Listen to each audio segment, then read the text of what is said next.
are a compulsory act. It is greater, more beloved to Allah subhanahu wa ta'ala than the same deeds that you may do at other times, or other deeds, other good deeds that you may do at other times. The scholars have gone into details in discussing this and so on, and you can think, just do some reflection on your own and think about it. The compulsory acts that you do during this time would be more beloved to Allah subhanahu wa ta'ala than the compulsory acts that you do at other times. And the voluntary acts that you do during this time would be more beloved to Allah subhanahu wa ta'ala than the voluntary acts that you do at other times, and so on, right? So you can make that compulsory comparison, and you can think about it. But the point, one of the points that in thinking about this that came to my mind is that the first things that come to mind, the first acts that come to mind, are the acts of ibadah. And this has its place. These are very important. There's no doubt about that. That the acts of ibadah are like the primary place in relation to all deeds, all good deeds, and so on. The acts of ibadah. However, I think that we should not neglect also to think of other kinds of deeds, other good deeds. Like what?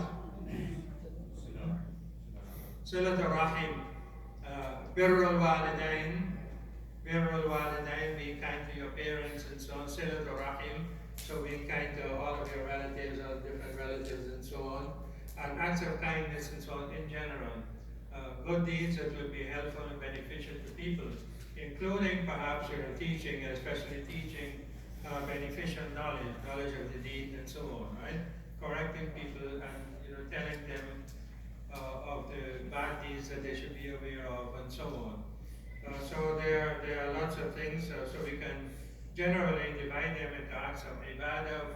And when we say ibadah, like the ibadah mahda, what is known as ibadah mahda, the pure ibadah, in which there is no portion of it for any human being or so.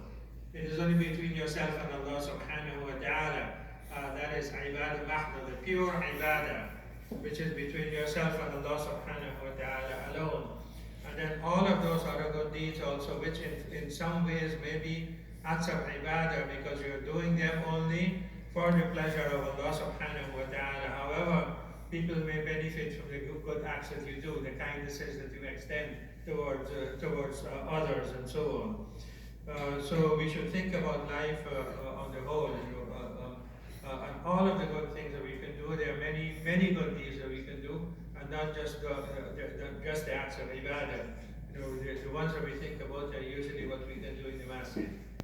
And it should not be like that. Any good deeds during this time. So this is a wonderful hadith, a very, very beautiful hadith to really reflect on during this time. We still have maybe about 4 days remaining. These one of the things that many of the scholars point out, which is fasting. Although it is not reported that the Prophet fasted all of the days. There is no report that says that the Prophet fasted all of the days. It would have to be 9 days because the 10th day is the day of Eid, right? There is no fasting on that day. So the 9 days and the last day is the fast of Arafah, which is maybe the best day in the year. But all of these days are the best days in the year. The best of all of them is Yawm Arafah, the most rewarding for any good deed that you do and so on. If you do it on Yawm Arafah, the greatest reward you can get out of it.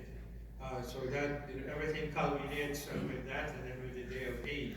However, the 10 days, all 10 days are included because here the Prophet is not speaking about fasting, but fasting is included in the 10 days.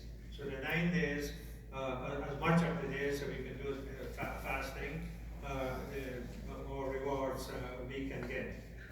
Scholars emphasize that, they talk about that a lot, although it is not reported, as I said, the Prophet fasted all of these, all of the 9 days.